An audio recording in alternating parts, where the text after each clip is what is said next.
Atlanta is Transformer Central. Atlanta is Transformer Central. Atlanta is How do I know all 20 of those queens are organic women? You know, Dr. Umar has yet to open up the school, the FBG, DQR, whatever academy, Frederick Douglass, Marcus Garvey, all this stuff. He has yet to open up the school, even though he done collected hundreds of thousands of dollars. You know, but he's still able to grip the community because he has a large following. You know, he comes on his King Kong of Consciousness channel and he talks about he's going to do a couples retreat. He's going to do a therapy retreat. He's going to create a think tank. He's going to do all these different things that he says he's going to do, but he hasn't produced a school yet. But now he's been solicited now to do the 20 and 1. And y'all know the 20 and 1 is those new videos that's coming up on these new YouTube channels that's coming up where they got all these women on there now, and it's like a guy, and they get to pop the balloon and get the pick and all this kind of stuff. So now he says he wants to do it. The problem is most of those events happen in Atlanta, and Umar Johnson, we all know what goes on in Atlanta, places like Atlanta, Washington, D.C., what they're known for in a lot of different aspects on the East Coast. But Dr. Umar Johnson took to his channel to talk about this situation with the 20 and 1 and the good and bad that comes with that. Check this out. Me to do the 20 verse 1 in Atlanta with the sisters. What do y'all think about that, y'all? They want me to do the 20 verse 1 with the sisters in Atlanta. What do y'all think about that? They want me to do the 20 versus 1 show where they bring 20 queens out. They bring 20 queens out and I pick the queens I like, and then it's a round 2 and a round 3. But my problem with the 20 versus 1 is this. My problem with the 20 versus 1 is this. My problem with the 20 versus 1, how do I know everybody is a biological woman? That's my problem with the Atlanta 20 versus 1. Atlanta is Transformer Central. Atlanta is Transformer Central. Atlanta is How do I know all 20 of those queens are organic women? How do I know that? That's my problem. You can't even check the birth certificate because they can change the birth certificate too. So I don't really know. I don't really know. This could be a COINTELPRO operation. If we're going to do this, I need proof that these were biological queens. I need to see baby pictures. I need to see baby pictures, elementary school pictures, middle school pictures, and high school prom pictures. I need to see pictures from every stage of their life. All 20 of them got to be thick in the thighs and natural hair. All 20 of them got to be thick in the thighs and natural hair. They could be 5 thick in the thighs, 4, 12 thick in the thighs, 6, 1 thick in the thighs. And the hair better be all natural, with no European hair color. Organic queens only. Organic queens, healthy, organically natural queens only. Healthy, organically natural queens only. Dr. Umar is very cautious nowadays when it comes to the situations with the transgenders or the transams because of what happened to him last year, or was it maybe last year or 2 years ago on Fox Soul when he was in a heated debate with Cynthia G. And they had a transam or a transformer on there by the name of Hope Giselle. Now, Dr. Umar Johnson was not made aware of who he was talking to, and I thought it was very distasteful and disrespectful of those sisters to actually do that to Umar. But Umar was giving all the women on their compliments, but he wasn't sure on who he was talking to. So now when he's being requested to come do a 20 and 1, he's a little shell shocked because he knows that could do irreparable damage to his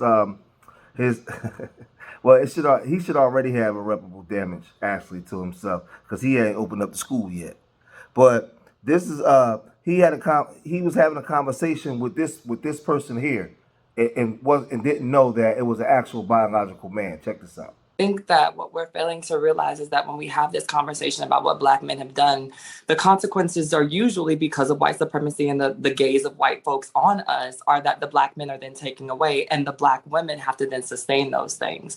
To say that Black women are unappreciative of that, it would be, I think that is the dishonesty, right? The way that Black women show up for the Black community and the Black families, regardless of how we feel about the Black men that we might be interacting with or the Black men that are doing bad things, while still staying here to cultivate the Black men who are, is, I mean, to overlook that to me is just dishonest. And see, it was crazy because Dr. Umar, when he was in the middle of the debate with Cynthia G,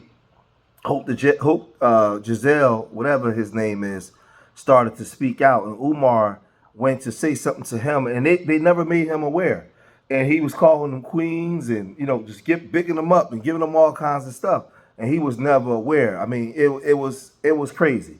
So in that debate, Umar responded to Hope Giselle and said this. First of all, I do not endorse any kind of a second-class citizenship role for Black women. I believe Black women have as much to offer as do Black men, so I'm not sure who the Queen is referring to. Now, after this debate was over, the internet went crazy because Dr. Umar was notified that the person he was calling a chocolate queen was actually a king, or a man. It was a male, and it wasn't. He was livid. He was upset, and he took to social media. He took to social media to voice his opinion. And like I said, I think that it was wrong of them to do that. But to some of our women, man, they think that this kind of stuff is funny, right? But he took to social media and he went off and he said this. To know that I'm on a panel with a surgically altered Black man. Because if I would have knew that I was on a panel with a surgically altered Black man, if I would have knew that I was on a panel with a surgically altered Black man, my conversation might have been different. My analysis might have been different. My critique might have been different. My insight might have been different. You want to bring a surgically altered male to the conversation? No worries. Because intellectually, nobody can handle me. Intellectually, nobody can handle me. So if you want to bring a surgically altered male, no disrespect, but don't you think you have a right to tell me? Do your guests have a right to be informed? That's all I'm saying. Don't have me thinking I'm talking to a woman. Don't have me thinking I'm talking to a woman.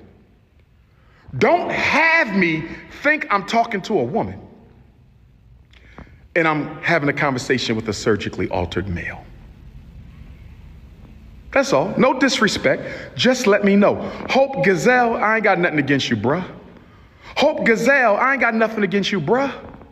Hope Gazelle, I ain't got nothing against you, bruh. I'm simply saying I had a right to know. That's all. I'm not going to disrespect you. And when Hope Giselle heard this, he responded in a very disrespectful manner, and very immature. He went on to say this. But what really burdens your grits and what really makes you upset, Dr. Umar, is that you sat there on that live, that panel for an hour and a half with commercial breaks and all of that. And your little dick was jumping. And every time I opened my intelligent mouth, your little got a little harder.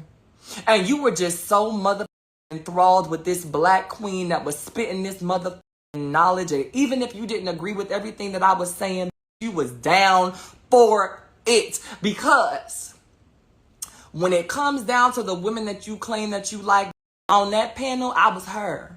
It's giving skin. It was giving fresh face. It was giving no cleavage. It was giving, I'm not giving it to everybody. It was giving African kente cloth. It was giving all of the things, and I set it up that way for a reason.